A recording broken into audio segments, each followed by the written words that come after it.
এই মুহূর্তে আমি আছি তুতেন খামেনের সমাধির ভেতরে, আর আস্তে আস্তে নিচের দিকে নামছি। দেখতে পাচ্ছ কতটা নিচু। এখন ভেতরে যাচ্ছি আমরা তুতেন খামেনের সমাধিতে।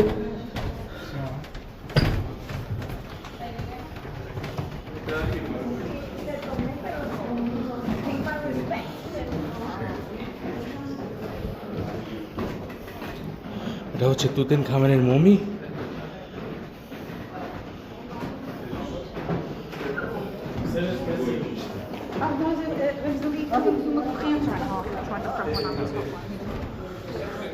আর এই সার্কোফেগাসের ভেতরেই ছিল তুতেন খামেন।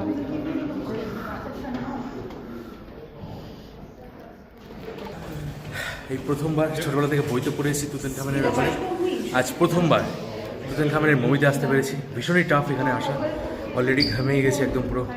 আর দেখতেই পাচ্ছি পেছনে কত বড় একটা সিঁড়ি রয়েছে। তো ডিটেলড ভিডিও আসবে রোমাঞ্চপিডিয়ায়, অবশ্যই রোমাঞ্চপিডিয়া ইউটিউব চ্যানেলকে সাবস্ক্রাইব করে রাখো।